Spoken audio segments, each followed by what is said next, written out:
I'll actually make this larger. Disadvantage is that You can go in presentation mode, maybe. yeah, that's what I was planning to do. Awesome. I won't be able to see anybody else who comes. So people are going to have to speak up if you want to say anything about it. But, Okay. but as those of us on it know, the purpose of this is to have the public hearing that we're required to have as part of the process that the state has for renewing a 10-year license for Comcast to have the town's cable TV contract. And it's just one of the several steps that needs to be followed. And mainly what it is an opportunity for the public to provide input about what they want and or what they have and how it works or doesn't work. And we'll kind of go from there. So the thought here was that I could just make a few introductory remarks about the contract. Then Jeff can walk us through some of the results of the survey that we did. We can take any public feedback, Frank, or anybody else who wants to comment or that we've heard from. And then we have some letters that we've gotten that we include, and then we can talk a little about the next steps that our group has in order to get to the point of the contract. So I'm not going to dwell on this too much, but I already mentioned that the state requires this particular process, and what we did over the summer was to have a survey put together that was in SurveyMonkey and was available online. And then we distributed at a couple of outings and some other places, some hard copies. Those were entered in as well. And so we ended up with 184 inputs. And so we'll talk a little about some of the results of that. And it covers how people use cable, how people use the internet and online streaming services and things of that sort.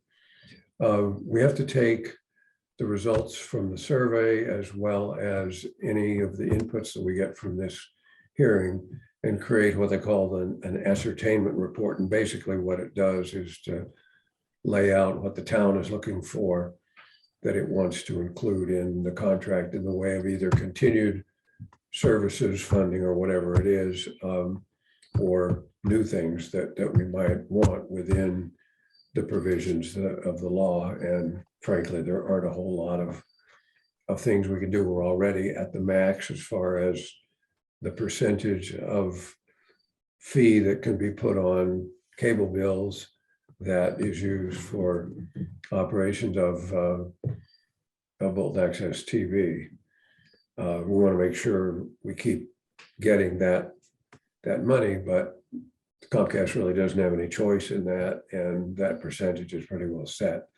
But they also provide us with equipment money, and so we want to make sure that we get some of that.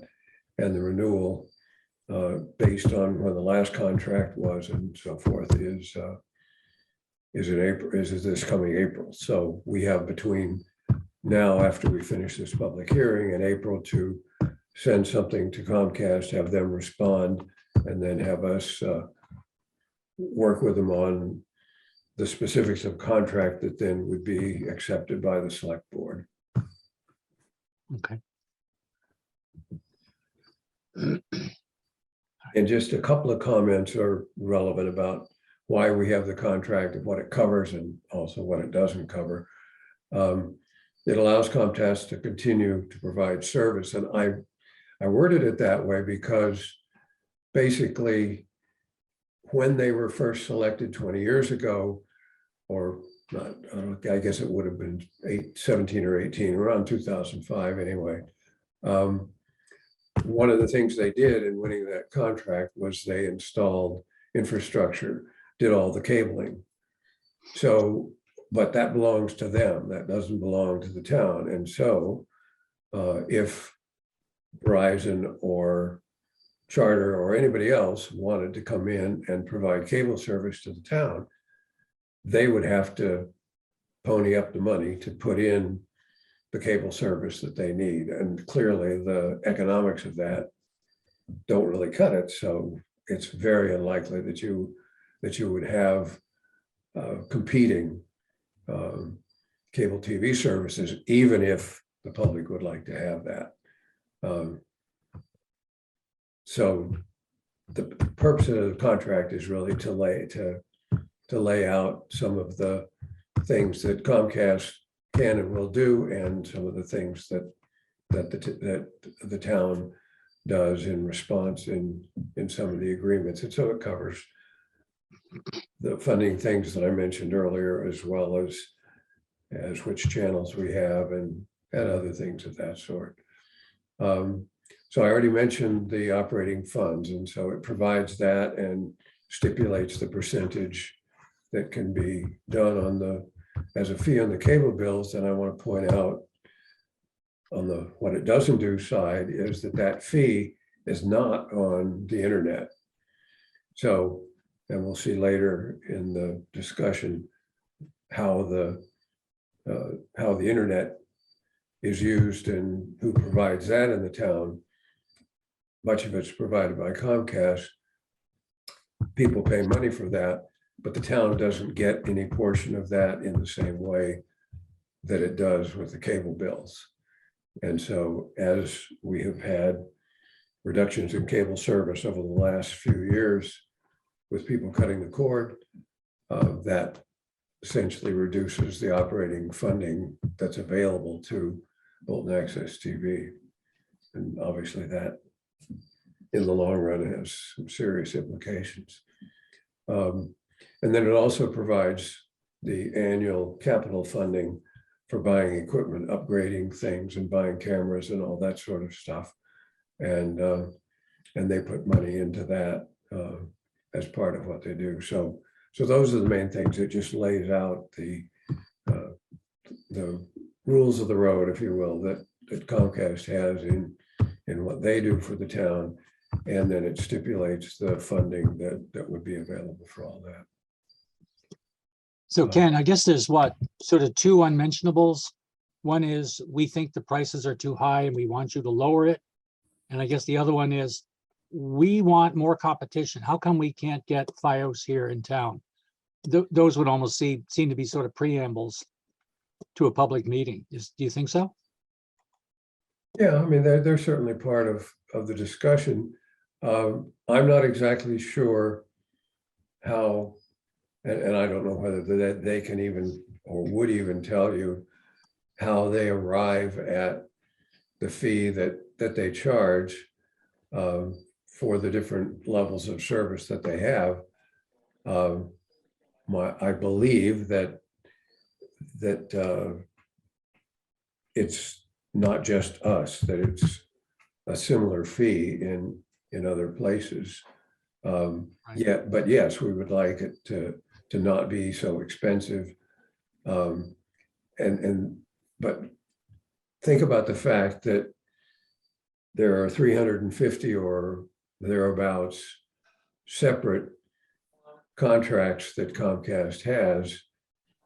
And so they're not going to want to get into the weeds of having 350 different fees, 300 and different plans that they would have and all that sort of stuff.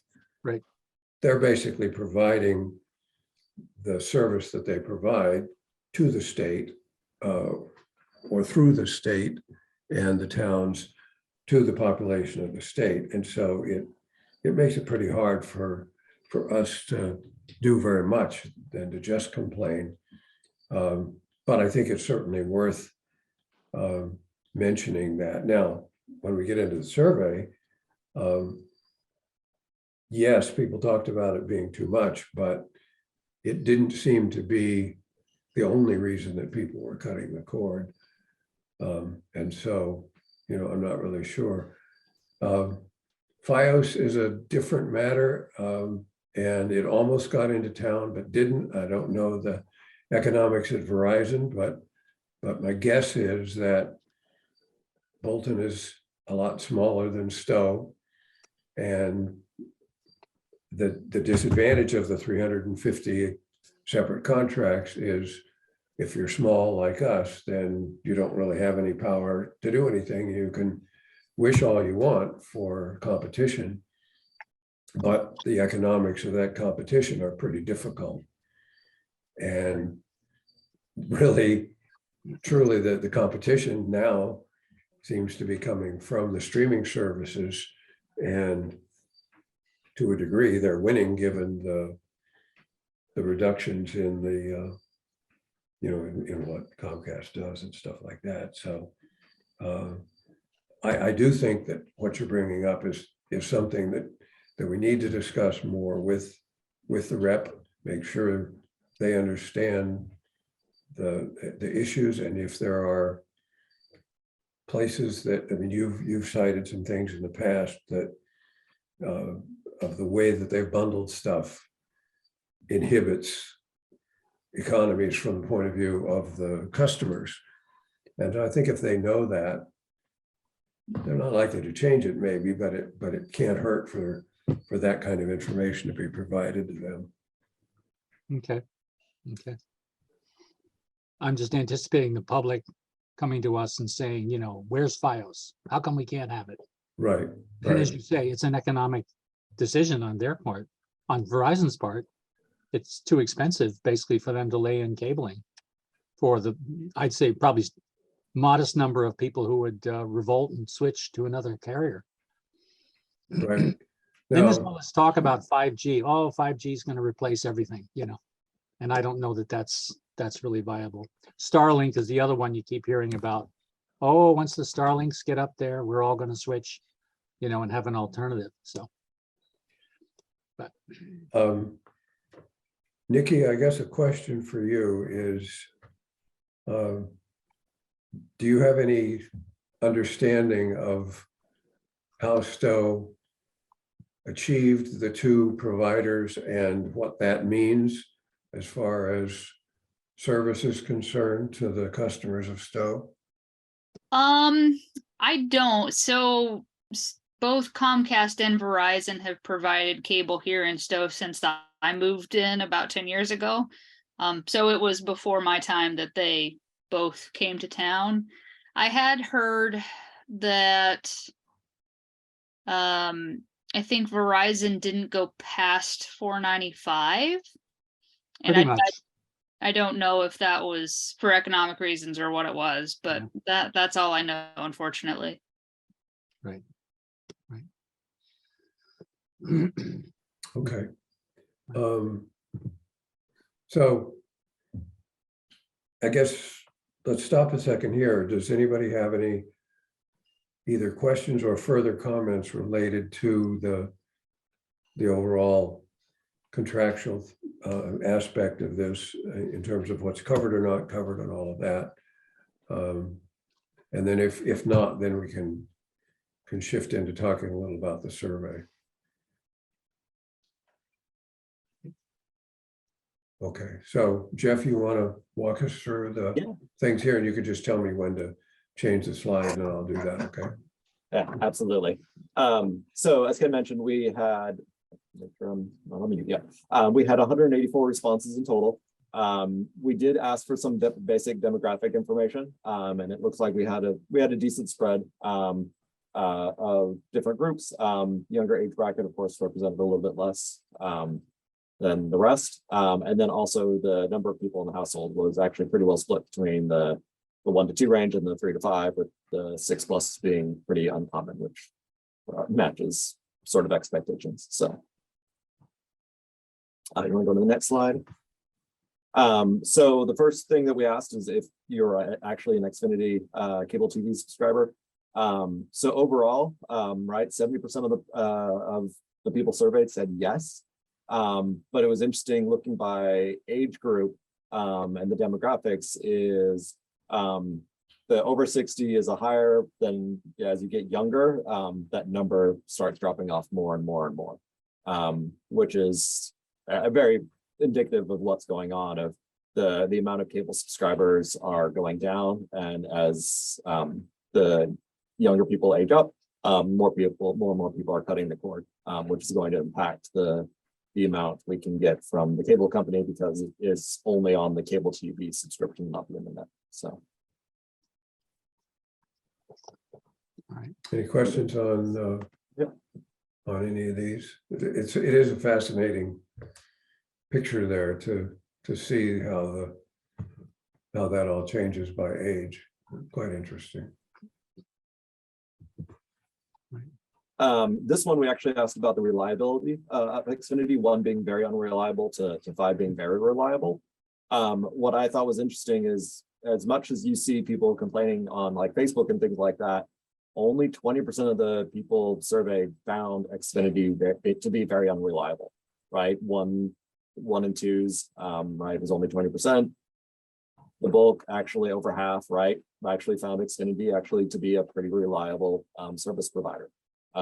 We do see the exceptions and things like that, but it looks like it is not the majority of people, but it's not the minority, but it was smaller. It was smaller than I thought it would be. So Yeah, I was a little surprised by that as well. Does anyone have a neighbor that can describe what this unreliable service is like? I mean, I'm on the far side of town and it's rock solid. Very rarely goes out, any of the 3 services. I'm just curious. Again, if you're on Facebook, people do comment there. And in fact, they will ask, my cable just went out, how was yours, or something like that. Okay. I can't tell whether it's geographically driven or not. I've definitely seen some complaints in the Laurel Drive, Pinewood area, but I don't know if that means anything compared with any other Right. area. So I really Ken, couldn't say.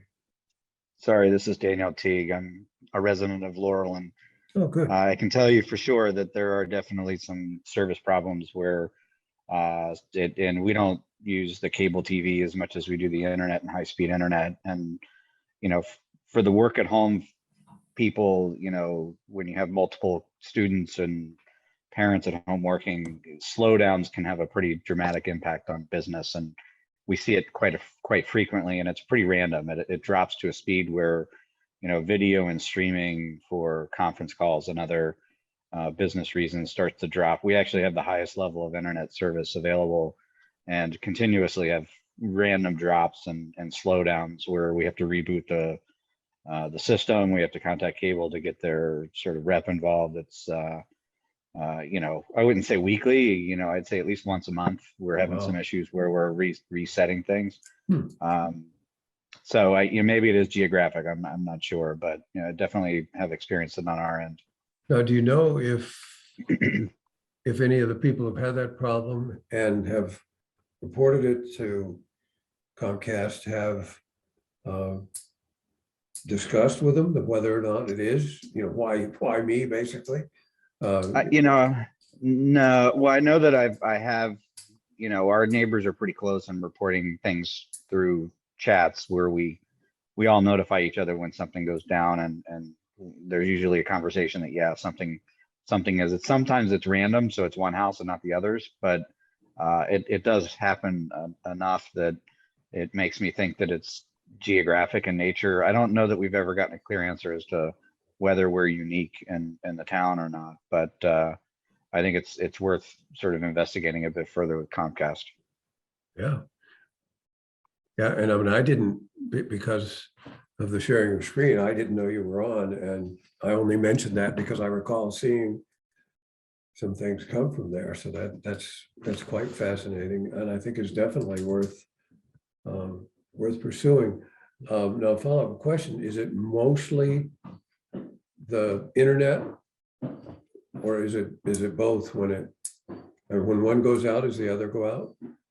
We haven't had cable TV. We cut the cord a long time ago, Okay. so I really don't know.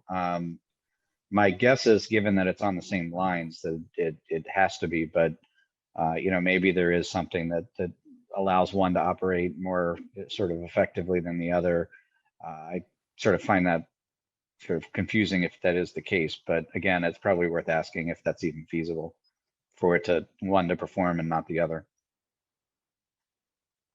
Do you know if any of the incidents have been documented by any of you as to the date that it occurred, or No, anything about the service? no, I think, it's probably not something that anybody has gone to the trouble of trying to document other than expressing frustration.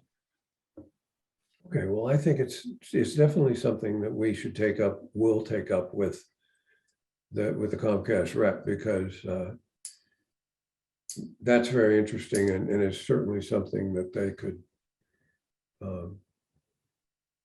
figure out whether or not it is geographical. Yeah. But that's quite interesting.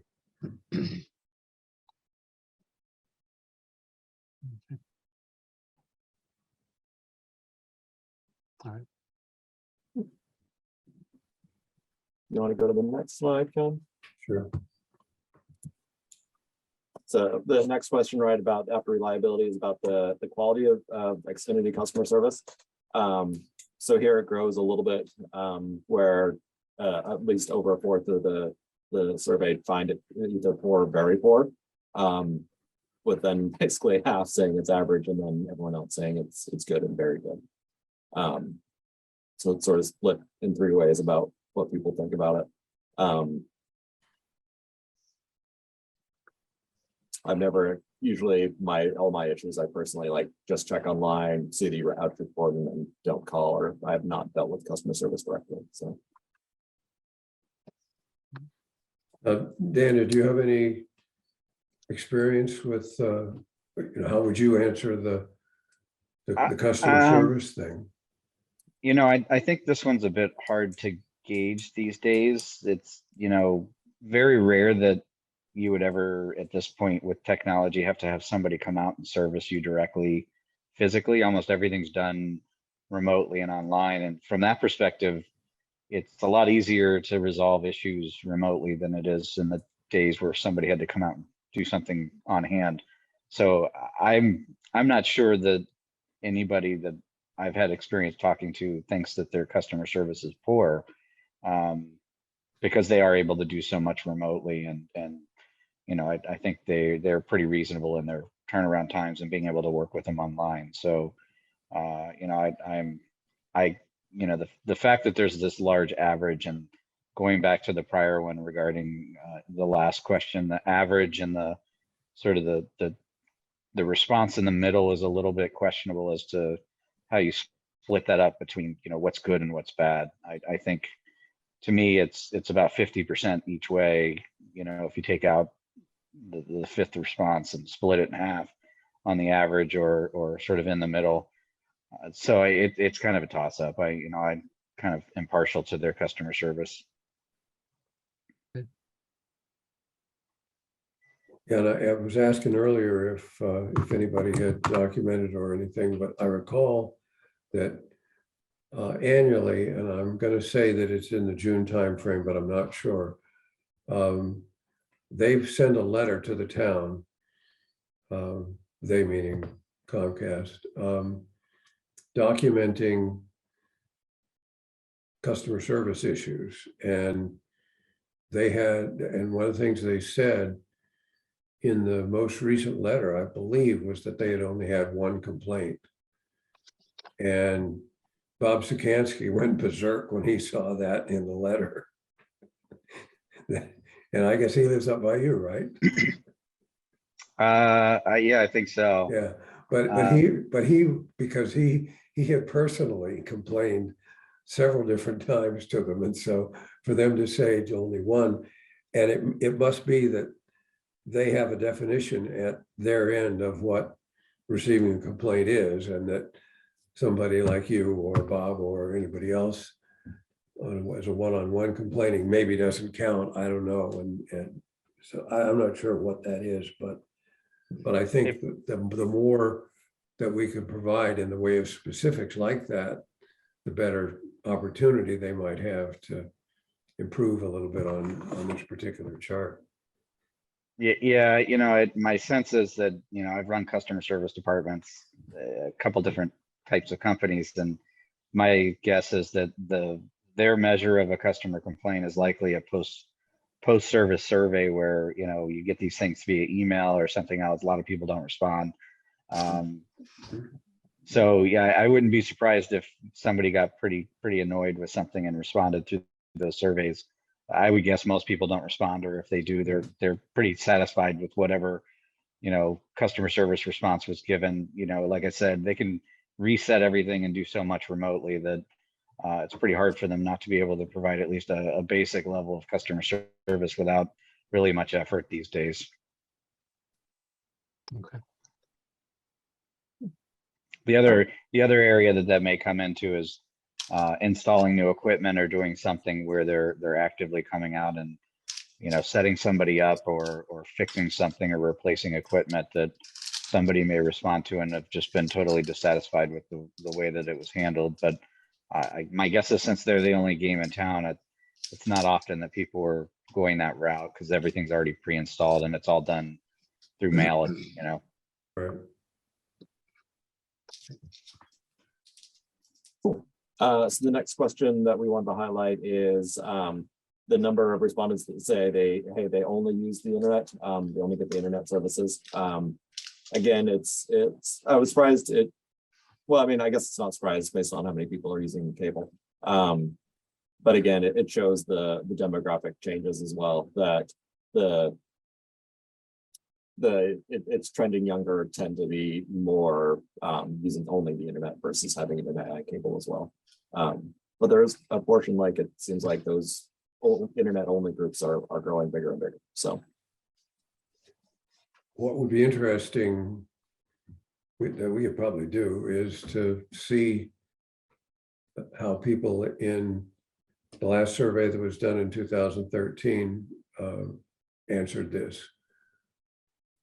Because there were, for one thing, there were fewer streaming services available, but it would be interesting to know how this has changed over time. So maybe we can dig some of that data out. I'm not sure. Any questions on this or comments?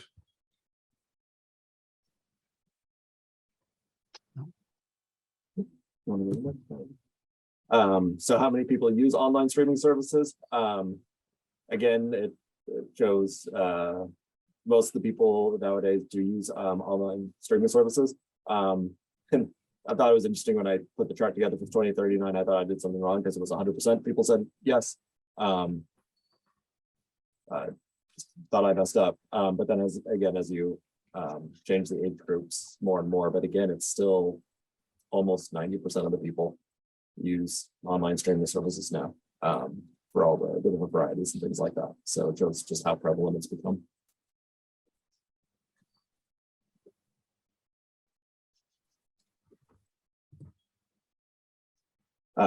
This one, the question was around the Bolton Access TV, about how familiar people are with it. So again, it's sort of a gradient, like what is local access? I know I asked my son that, and he had no idea what it was. No, I didn't know. Yes, I know we have them, but I don't watch them. Yes, occasionally, and then yes, I watch regularly. So I sort of grouped the what is cable, the no, I don't know that, I didn't know about it, and yes, I know it, but we don't watch them. And that equates to about 75% of the population. Survey respondents don't utilize the Bolton local access.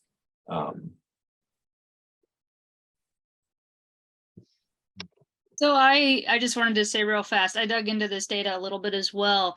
And what I noticed was that, and you may hit on this in a couple slides as well, so sorry if I'm like being repetitive. What I noticed was that there was a group of people who said they weren't familiar or didn't watch the local access TV, but then they did say they watched Bolton Access on YouTube or the school committee meetings. So I think there are some people who answered that question thinking only about the TV channels on cable. And then there were other people who answered that question like globally, both online and cable channels. Hmm. Anyway, just wanted to throw No, that that's a out good there. point. Yeah, no, that's a good call. I didn't think about slicing the data that way. And I have a graph that I can share too later on if you're interested that looks more at, you know, who is watching us at all, whether it's online or on the TV or both. Yeah, we can put that up a little later. Yeah. Because I have that, so I can include that in the sharing that we do. So we started some of the, anyway, that's the, before we go to the, any more on the feedback. Those are the highlights of the survey results. One thing I would note that was kind of interesting is that one of the questions we had was what streaming services people watched. And it tended to be that Netflix was in first and Amazon was up fairly high, and Apple was up there, and Disney was up there. That those tended to be the top four that people had, and then they were spread around beyond that. And it doesn't prove anything necessarily, but it was an interesting piece of information, I thought. Right.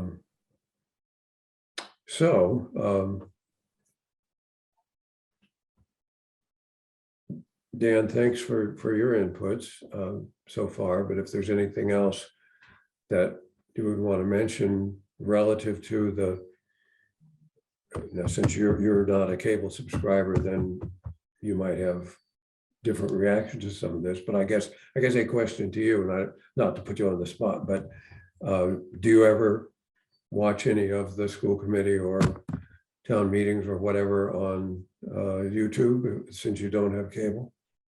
Yeah, we have actually accessed via YouTube, particularly the school committee meetings. Not much else though. So, you know, and you know, obviously I have at least one high schooler still, so it's a relevant thing for us to be involved in. I don't think that in the apps, so we do over the air TV as well to fill some gaps in the streaming, which makes local news accessible, but we haven't really tried to tap into the you know, the local TV, the Bolton access. A couple other just thoughts, you know, I think I was kind of waiting for this to provide more feedback just on the topic of competition. You know, the internet is becoming as much a utility as electric these days in some respects, as you know, it becomes such a foundational aspect of work remote and being able to access information. It strikes me as a bit odd, I guess, you know, growing up in an area where we had a choice of 4 or 5 different cable providers that were so locked into a single provider for both internet and cable that's reasonable in terms of its speed. I mean, DSL isn't even really reasonable or feasible if you're trying to do anything from a business perspective. But you mentioned earlier that the reason that exists is because of Comcast's original, you know, funding to install the lines and build the infrastructure. You know, at a certain point, I think it's worthwhile trying to determine, you know, what the cost of that is, and if there's a reasonable way of transferring that cost to another contract, or at least opening it up so other, you know, cable providers could partially refund that as a part of their coming into the town, so they don't have to lay lines.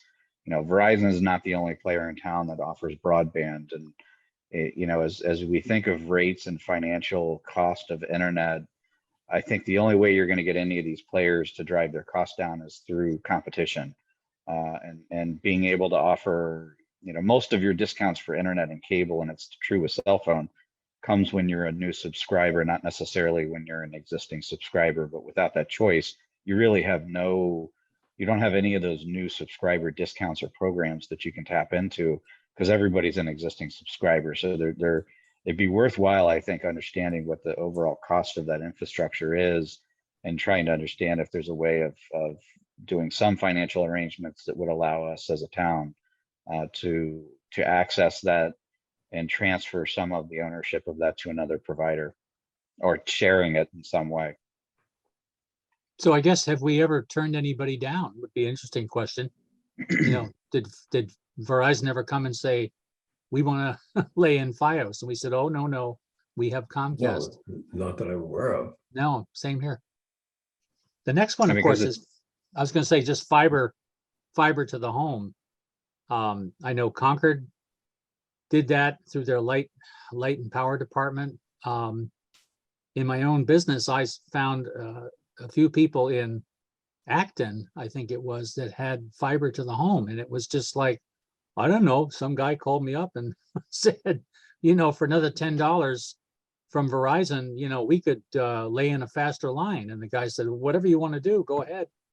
And he was getting gigabit, you know, speeds, and this is like 10 years ago. But it was almost kind of a one of a kind. And again, an individual who was not tech savvy, which was very surprising to me. He was just responding to an offer from Verizon to get faster speeds for $10. And he literally had fiber in the home, and it was fast. No. I guess the other question is, you know, we went back to the original lay-in was Continental Cablevision in like 1988 or 89, as I recall. And then that got taken over by Media One Roadrunner. And then it was AT&T Right. Business. And then finally Comcast did that. Did anybody ever actually rewire through all those changes, or are we still using the original coax cable? I have no sense at all if that's true. Any technicians here? I have no idea. So it goes back, I think, to about 88, Ken. Does that sound right to you? 88, 89? Because I was stunned when I moved here in 87 that there was no cable TV. I could not believe it. And I don't it was a remember. 2-year wait. That sounds, it doesn't sound to me as if it was that it was that long ago, but I don't remember for sure. I'm almost certain. I was stunned that my brother-in-law in Acton had cable and we did not. And I was on Still River Road in the dark Right. side because of the hill, and I could gotten any channels at all from Boston. It was really bad for, again, about 2 years. Oh, And we were one of the first towns in the area, I think, to get internet access over cable. That was Media One, and that was pretty impressive. We were lucky, I think, to be on the top of the list. One question I have in terms of that sequence, now that you've mentioned the various service providers that have sort of cycled through with coax, is when this process goes through its sort of, I guess, every 10 years since the last one or somewhere around there, is there a open bidding process or some sort of open way that the other providers are able to tap into this other than Verizon and Comcast? Because if obviously Verizon's not going to find it financially feasible to lay you know, their fiber optic network through the town, given the number of users and the potential that only a portion of them will join. But there are other cable companies out there that if they were given access to a bidding process might, you know, provide some interesting proposals. I'm just not sure what the process has been with Comcast, and if something is done publicly for them to bid on something. Not from the infrastructure point of view.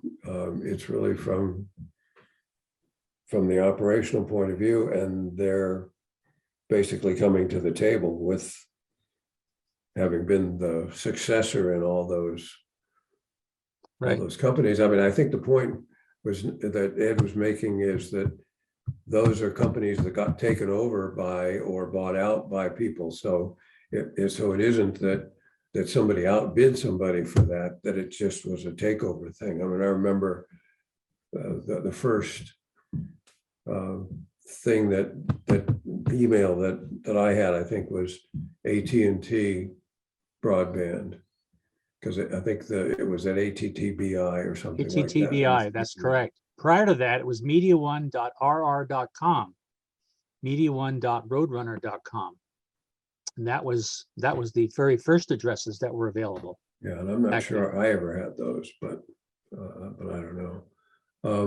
But even you know, absent that takeover sort of history, I mean, even today, there are multiple companies that offer broadband. Is there an outbound invite for them to, consider coming to Bolton using existing networks? Or are we, bound to Comcast simply because they're the only game in town right now that's actively involved with us? Well, I think that's been our assumption, I guess. It might be worth bringing it up, but I think what you were just saying, that with that other people would have to bring in their cabling or equipment or whatever it is, that they couldn't just take over what Comcast has unless they bought it from Comcast, I would think. Or It would be sublease it, I mean. Parallel that's- LAN. Yeah, it would be a parallel. Right. Oh. Now, what might, one of the things that you commented on that triggered for me was to have a regional conversation with some other towns and Mhm. determine whether, in fact, they have considered any other sources, and if they haven't, whether, I guess whether we could join together. In other words, whether a consortium of towns might have more bargaining power and more potential revenue from the service to attract somebody to come in and offer an alternative. Do- And I'm not sure how that would happen, but to have that conversation with other towns, maybe Right. somebody else has talked about it too. I don't know. But I mean, even if you think of it through the lens of the school town structure, we know Stowe has FiOS. What about Lancaster? Do we know what providers are servicing Lancaster? They just have Comcast, that's Right. all. It's just Comcast as well. Yeah, That's right. yeah. And Harvard? we've had Harvard amongst, has Charter Spectrum. They struggled through DSL years ago. And that was a mess. And then they finally got Charter Spectrum. Same kind of story. It's like the selectmen got to choose like one company. It was the sort of the legend or the lore that I've heard. And for whatever reason, Charter Spectrum was chosen for them. and I believe that Berlin also has Charter. They are. That's And we right. have a few people who live on the border who are basically beyond the allowable, I forget the number of feet it is, but Right. but they're beyond the number which Comcast would be obligated to provide them service. And so we facilitated Charter being able to provide the service to the people. And so the only thing they don't get out of living in Bolton and having Charter with Berlin is they don't get Bolton Access TV and have our channels, but they have the other. But that needed the both Charter's approval and the town's approval. I don't think we had to get Comcast sign off on it because they didn't want to do it anyway. They didn't feel obligated to do it. Is But I there guess any, no, go ahead. is there any exclusionary language in our Comcast contract that would prohibit Verizon from slowly migrating into Bolton from Stowe and areas that are adjacent? If is it just a matter of getting town approval for the use of the poles? I believe that that's all that it is, that because there was discussion of Verizon bringing FiOS into town. There actually, I think, aren't there a few people in Bolton right near the Harvard line who have it? Not Harvard. It's in Boxborough. So it's possible that someone close enough to Stowe or Boxborough may have it, Yeah, but maybe, I yeah, can't maybe it's recall over that. by Stowe, I'm not sure, but that was something that was encouraged within the town. I don't know whether there was, I don't think there was any regulatory function that was going on, but it was something that the town was interested in, but in the end, it was a business decision by Verizon and they just backed out of it. But I think to try to get somebody like that involved would make some, would certainly be time well spent to do it.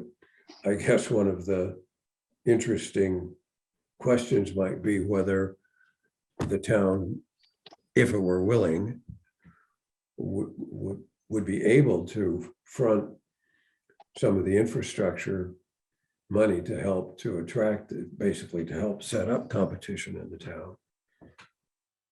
And I don't know. I mean, a town meeting would have to decide whether to do that, but I don't know whether that would be considered dirty pool or not. But I don't believe there's anything in the contract, and we'll read it, but I don't believe there's anything that says we can only deal with them.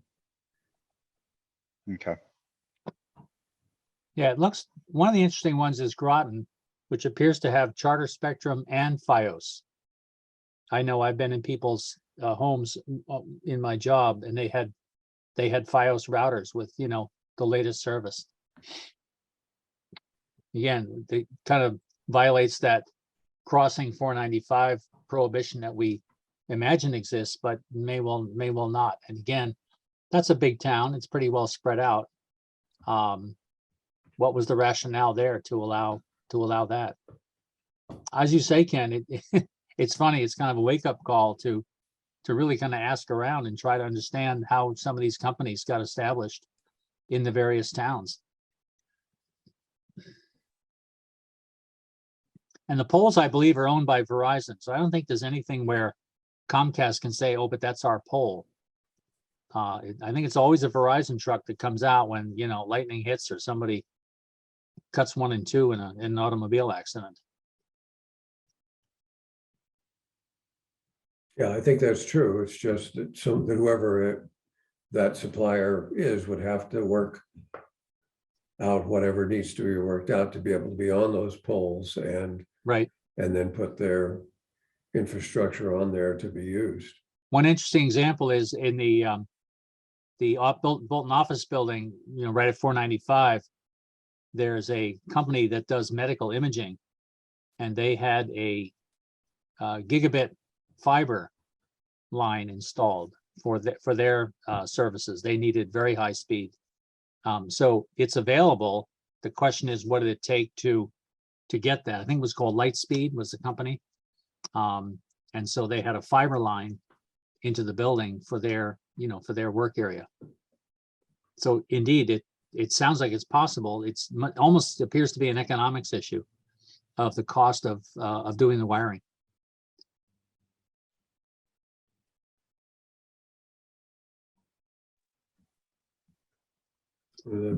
Something that occurred to me along those lines when you mentioned the office building is if that apartment complex goes in there, then that might be an incentive with a concentrated number of people there and stuff to be able to bring somebody in. Agreed.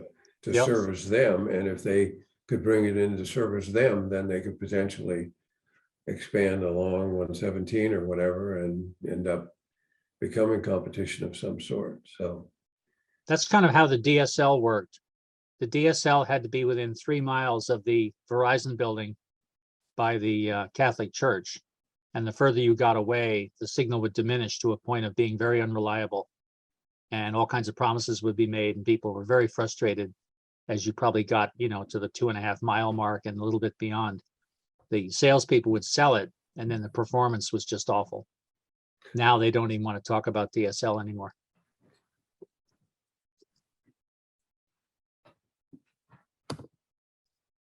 now, I don't know if anybody knows, but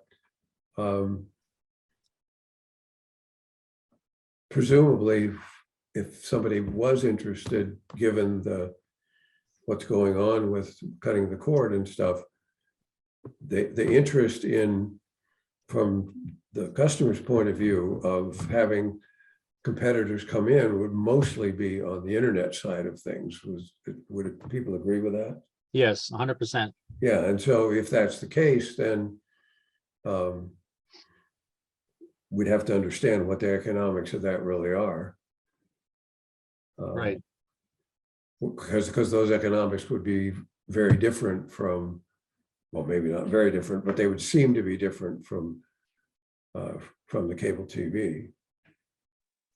What, was there ever a question inserted into any of your surveys that asked anything related to what channels drove individual, like families to purchase their cable service versus using streaming? Because there's a, you know, we use Sling TV and a couple others that actually between that and over the air, you know, you're getting, you know, close to 100 channels without ever having to subscribe to cable, and you're just using internet. I'm just curious if there are certain things that people are looking for to watch, maybe the cable TV, the, you know, Bolton local TV being one of those, or Bolton Access, that, you know, maybe inserting a channel into one of those services might be more beneficial for those that really are looking for that as a source of information, and they could drop cable altogether. Because I've done the economics for our family, and we still haven't gotten to a point where there's anything we want to watch that we can't do cheaper just getting internet. When you combine it over the air, you know, we're at the highest level of internet, which is pretty expensive. So adding cable on top of it gets even worse. But most people that I talk to that actually subscribe to cable TV watch maybe 10% of the channels that are available. You really don't end up using nearly as many channels as they offer you usually. Oh, I'm an example of that. So I agree with you completely about that. But maybe that's a part of the discussion with Comcast, that, you know, these packages that are being offered, which are probably national, so it's not like they're going to change them, but at some point there's got to be some discussion about the cost of the service, given the potential limited use of what people are watching. Yeah, I tried to play that game by going to limited basic. Our old friend Rick Merrill suggested that, and that was abysmal. I kind of crawled back to them with a one tier lower just to try to reduce my, I think it was $255 bill for TV, phone, and internet, just regular internet. And the result was I'd seemed like I lost the vast majority of the channels I used to watch. The movies have all disappeared. They've moved crazy things like Turner Classic Movies has gone to a sports package. I mean, it's absolutely preposterous. Some of the choices that they make about moving channels from one package to another. It's very frustrating. I agree. It's kind of baffling, and from a pricing standpoint, it's so frustrating today. You just go through the whole channel spectrum, and it's like not allowed, not allowed, not allowed, not allowed. Hence everybody dropping and just Absolutely starting to stream, you know. Yep. To some extent, this is kind of amusing, but you know, handling a whole pile of remotes can be daunting. So if we look at our survey, you know, the older crowd kind of wants to pick up one remote, which they might say they've been trained by their children. You know, just press this channel, mom, and it turns on the TV, and then press this, you know. I wonder sometimes that the plethora of remotes really turns people off, and maybe the older you are, I don't know that people are willing to negotiate picking up several different ones, and maybe their children aren't there to, you know, master program, you know, 5 different remotes too. So that could be an issue. I wonder as the crowd gets older. But Dan, in answer to your question, the questions were more related to what streaming services you were interested in, and why you didn't do cable, or why you stopped using cable if you had it before, and things of that sort. We didn't get into individual either programs or program types within that. So I'm afraid I don't have an answer for that, but that is a reasonable question. Yeah. Well, I think again, from what we were talking before, that to talk with some of the other towns about who their internet providers are and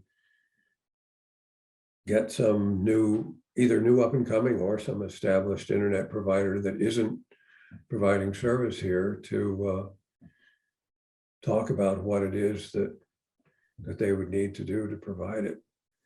Mhm. I don't know what effect that would have on the contract that we've got.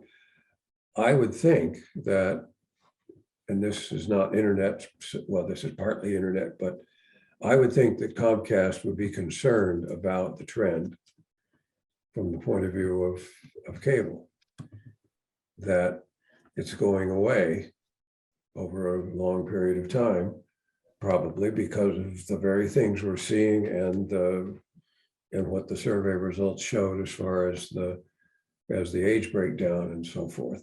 And so I just kind of wonder if how they are viewing this drop. I don't know if any of you saw there was the cover story in Consumer Reports a month or two ago. Yes. Was about cutting the cord, and it was very detailed and well written, and had a lot of survey information in it about who used what and why, and the things that were in it, and all of that sort of stuff. And if I were working at one of the cable providers, I'd be scared to death about You what bet. that's telling me. Yep. And I don't remember, we've had one meeting so far with the introductory meeting with the cable guy, with the government rep for Comcast. And I don't remember whether we raised that question to him or not, but I think it would be really interesting to get to have a conversation with them about, in general, how they're approaching cutting the cord, and if they do anything other than just raise their rates to offset the losses. Right. Because if the more they do that, then the more you're going to have that side of the equation Just of the exacerbates. Yep. people dropping. So I would think almost nobody would be interested in further hardwired connections in town because of the introduction of the 5G and cellular transmission that will begin to replace it. And even the government trying to work towards nationwide network or Ethernet access is going to be doing it by radio.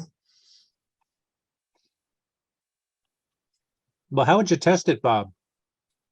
How would you test your big screen TV with, the hype of the wonderful 5G now that's being provided by Verizon and other companies that I see on TV? I should get all excited about it. I should get a new phone, but I got my big TV, my big 50-inch, 60-inch. How am I going to get that 5G to drop my cable? You can actually test that today on your phone. Just use it as a hotspot and cast it to your TV.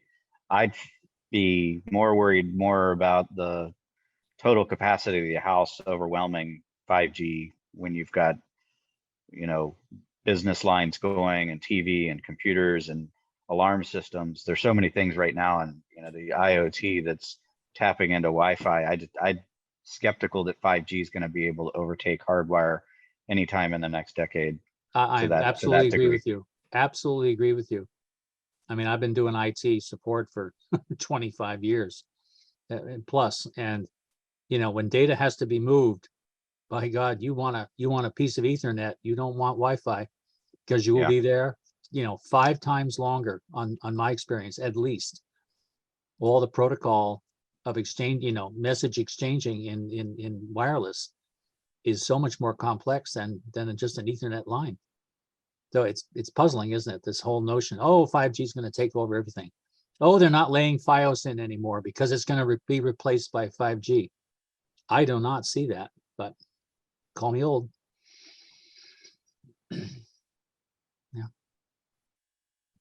Well, it's not here yet, but I think it's coming. Well, Well, it's it's here. possible. I mean, we laugh about dial-up modems, right? It'll It's be here, but- 8G by the time they get there, right? Yeah. I think it's gonna be another, it's gonna be another iteration of, whatever the next G is that gets to a point where it can carry the whole house, but Right. I'm skeptical. I Yeah, think I think 5G is gonna be a bit iffy. And is the when- power such that we start worrying about the old, brain cancer and all that, what the waves are doing to my children's head? I don't know. That's another curious factor of, lots of radio energy surrounding us. Is faster speeds, is that going to be achieved by greater radio energy? I don't know. Well, it's supposed to be lower than the today's cellular networks. On the Mhm. other hand, it's going to be more directional, so it may be, just changing the way we look at it. Okay. But I don't think there's a situation where you've got to worry about household capacity, because the links will be direct device to cell, not grouped by a household. I don't know. I'm not a believer yet. I love my Are wife. there, I'm not really familiar with the details of that market. Are there a lot of potential suppliers of 5G, or is it fairly limited, or what's the buzz at the moment? It's the big phone companies, right? The Sprints, the AT&Ts, the T-Mobiles, Verizon. Who else would there be? Does Comcast have 5G?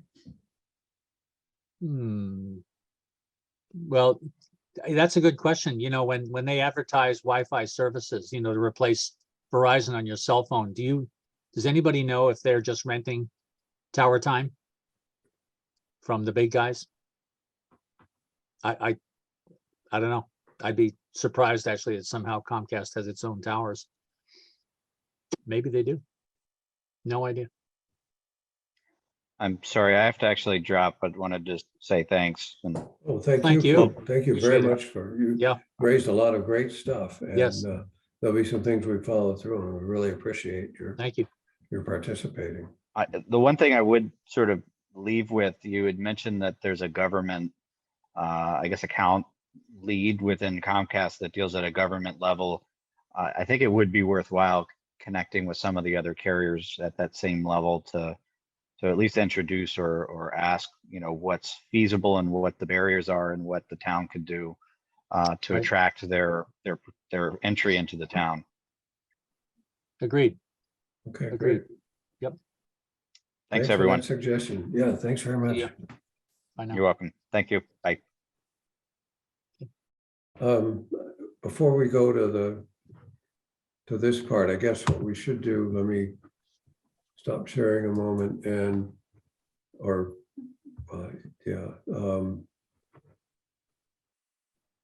so what's a good way for us to read into the record the letters that we received? Do we just want to mention what they are and include copies in the minutes? Or, I mean, it seems silly to sit here and read them, but what do you think? Can they be screen shared for the record? That's definitely the case. Let me start with the town moderator. Okay. Let's see, I stopped sharing though, right? So I need to do that again.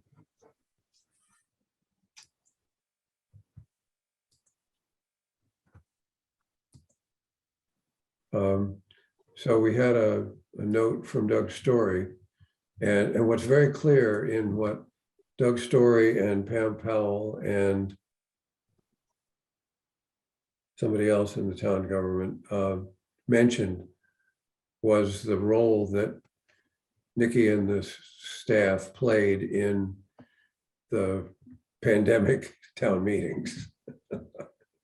And so this is where Doug is talking about of the first year when we had the meeting in 3 different locations and it was all coordinated in and things of that sort. And this was all done through through work that Nikki and the staff of that she had assembled did. So that's an important point. And in this case, that was important for broadcasting to other people who weren't there. But in this particular case, it allowed the meeting to go on that wouldn't have been able to go on otherwise. Now, another one, so Pam Pell said more or less the same thing. And talking about the meetings as well as those annual meetings and especially in 2020 and 2021. So her point that it enabled them to continue to do important town business during a very difficult time. So that's really nice. Mary's was a little different. Mary Cuomo. She talked a little about some of the film work that has been done by Bolton Access over the years in recording some of the plays and other programs that the Historical Society has put on, and also the Friends of the Seniors monthly programs and stuff have been routinely recorded and been able to be played back online and things of that sort. And Mary's even talked, who is active in the historical group, has even talked here about doing one about the Quaker community. Now those things ultimately get on Channel 8. Those are available on YouTube also, correct, Nikki? For the most part, there's a few programs that the presenters have asked us not to put online. Jeff Bellinger is an example. He was okay with it being on the cable channels, but not on YouTube. But for the most part, they're in both places. Okay. Do you know if they're used at all? What do you mean? What's used? Do people, other than watching them on Channel 8, do people view them? I mean, they presumably stay available, right? And so do they ever, I mean, do they generate an audience is my question. Online or on the TV channels? Well, I meant online. Oh yeah, definitely. People, Okay. yeah, we actually have metrics Okay. of But I think, how often well, that's why I watch asked, because it seems to me that people don't really go to the trouble to watch Channel 8, and part of that is what Ed has articulated in some emails and stuff, that people don't know what's on, so when Right. do they know to look? But if it is available and used online, that's a good thing, and that is not cutting the cord exactly, but if there's funding to keep the station doing what it's doing, then it's less affected by the cutting of the cord, I guess is the point that where I was leading with that. So Lisa from Parks and Rec had a note about coverage of the events in town, and those again and are these similarly on 8 but not on YouTube because of children being involved?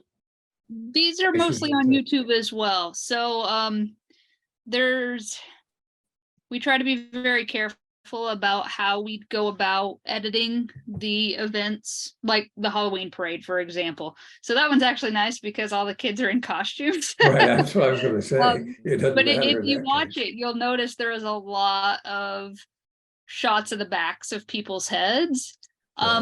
So there's specific guidelines for how you include children in videos, and generally if it's a public event and it's obvious you're filming, it's assumed that there's sort of an unspoken agreement that unless Okay. somebody comes up and says, don't put us on there.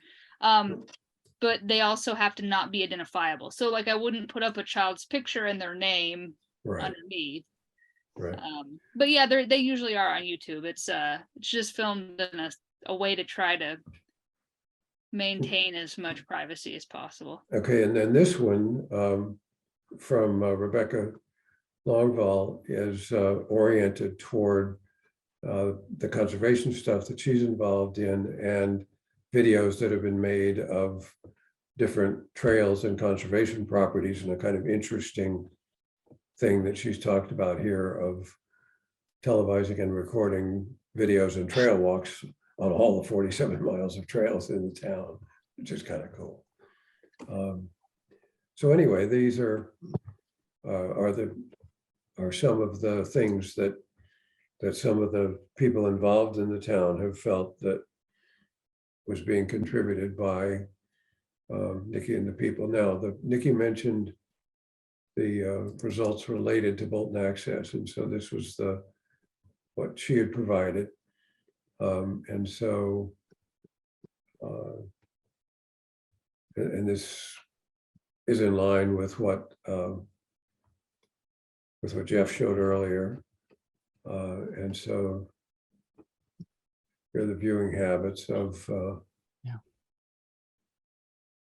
And so what she has it broken down for are, and I don't know if, was this straight out of the survey, Nikki, or was this? Yeah.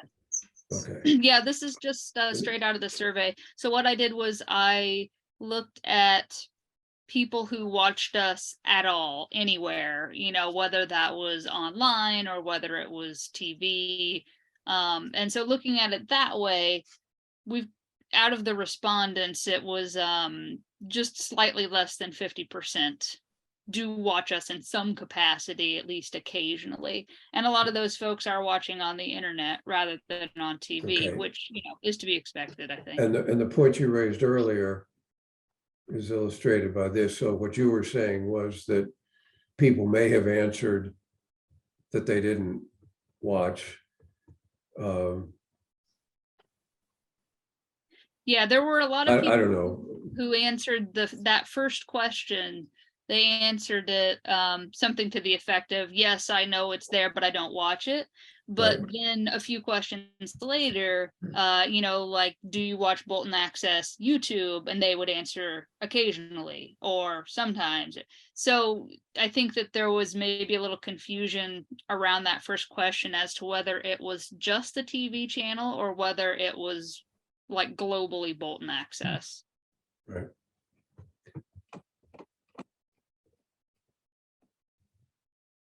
And the age breakout here tracks right along with what Jeff was showing, that the younger groups gravitate more towards the internet, which I think we kind of expected.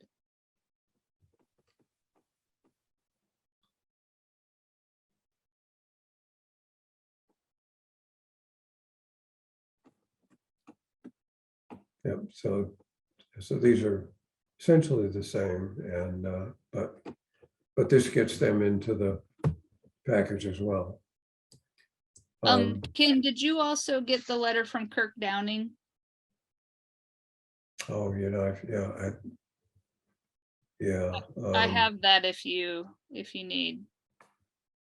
I do have it. Hold on, let me bring that up first, and rather than sharing my email. I saw that one and I thought I had saved them all from you, but I guess I didn't.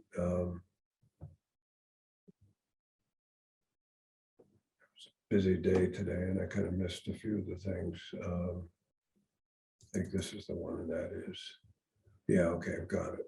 So let me bring that up because that's a worthwhile one, I'm sure, to include.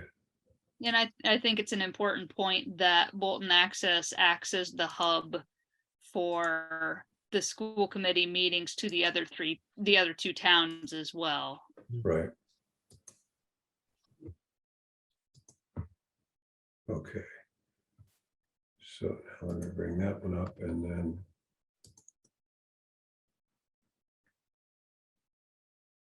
back to here.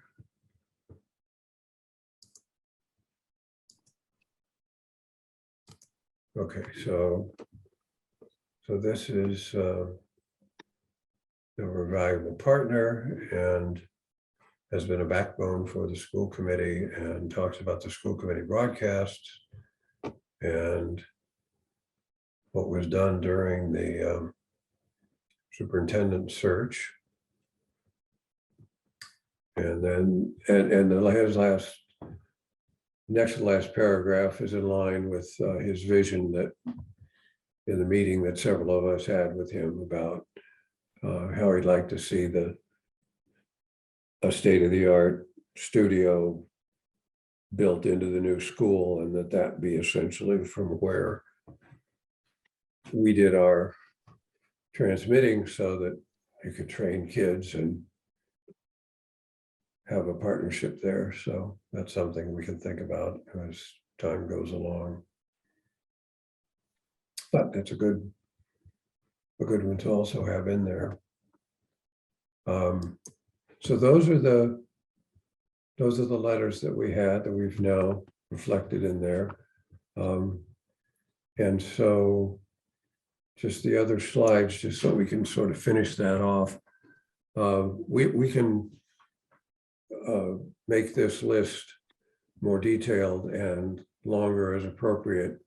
But this sort of captures what we've been talking about our last few meetings of having a digital output, an HD channel somewhere, and changing the way that the program guide works to get our access information in there, continue the money that we get and continue with some kind of senior citizen discount. Personally, I'd like to see him improve that because right now it's set up so that basically nobody qualifies and what they give them is not that big a deal. And so, but I don't know that we'll do that. So we'll take the next meeting to flesh these out in more detail and have that be some of what we have in the ascertainment report that we have to do for the state.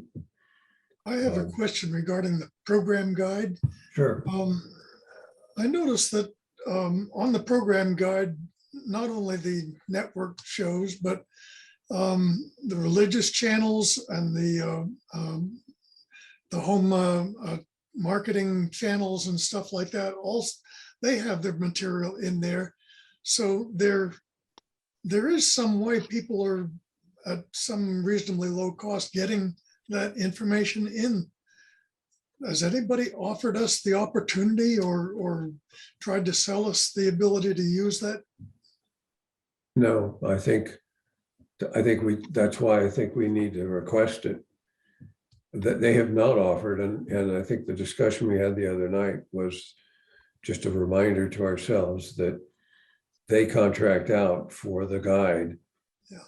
And so somebody else operates it. And I guess what we would have to find out, presumably through Comcast, is how one goes about influencing that, and if it's possible to pay to have them put the programming information in there and to identify that it's more than just a local station. But yeah, we want to find the cost and decide who would pay. right. So we'll ask for a point of contact or whatever, how that's possible.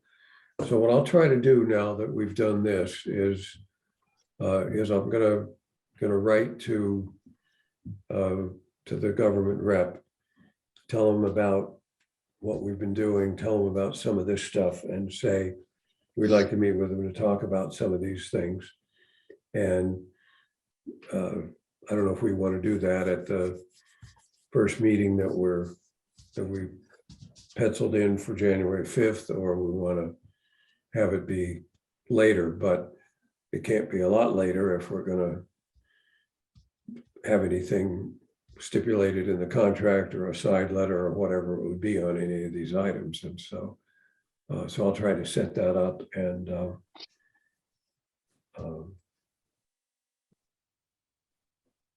we can set up that meeting. Okay.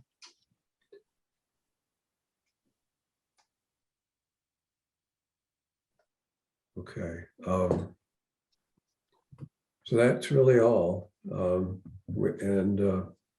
So we just need to basically get the RFP done to send them. Now we have the examples from the last time, both of the ascertainment report that was done and of the RFP. So I think we can start with them as a template and build onto it, but build in this uncertainty that there is with all the cutting of the cord and what that really means, and to try to get across the help that we need if we're going to continue to do what we're going to do. Right. Right. Anyway, we've talked a lot longer than I expected we would. But I think it was really good having Dan Teague on there. He was helpful. Yes. That was good. Okay, well, shall we declare the hearing closed then and press on and get back to our So be it. regular lives? So moved. Okay. Second, anybody? I'm sorry. Seconded, Bob. Okay. Oh, well, second. Okay, so, All in favor? yep. Okay, All right. so we're closed. We've met that government requirement. Whether this leads to anything, I don't know, but Nikki, I don't know whether we can, whether you have any, or any of the regional groups that there used to be of access stations still in existence. There used to be one in the central region that every month or two, one of the stations would host, and 8 or 10 other stations would go there. And it was a great way to exchange information about what everybody was doing. And I don't even know if they do them anymore. There's a statewide group that has a forum where there's a lot of information. Right. Yeah, but this is more, but the thing I'm thinking of is essentially a bunch of small towns. It was like the CMCMC or something like Yeah, that. right, Oh. exactly. Yeah, No, Central nothing like Mass, that. Central Mass Cable, Right. something Ah. or other, cable stations, but Yeah, nothing like that exists, but I'm in contact with a lot of the surrounding towns. So I know the folks in Harvard and Clinton and Mhm. Berlin. Well, it might be worth, I can drop them an email. yeah, it might be worth either having a little session of, I don't know if it's just you guys that are executive directors or you involve, the group of us that's on here from each town. But I think to have a discussion of where is everybody going with this, and we're all in the same boat, Right. wouldn't be a bad idea. And that it could be expanded to be either the cable committee or the cable interest in a town, if the cable station is not actually part of the town, just to see but I think, I don't know if that's the right group to start with, but I think to just get a little group together and to talk about what, if anything, they have done along some of those lines could go toward answering some of the questions and stuff that Dan was asking about how one goes about bringing in competition. And has Right. anybody looked into it? Because it may be that people have looked into it and it really doesn't work. Now, it's also possible that we could get some insights from the telecommunications people at the state who supposedly oversee all of this, but I don't know. But let's talk about that another time.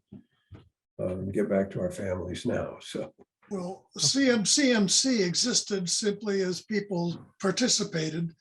I think the situation is if we offered to host a meeting, it would re-exist. Okay. Let's talk about it. Okay, so have a good Thanksgiving, everybody, and we can keep talking and all that. All right. Okay. See ya. Bye, have a good night. Thanks.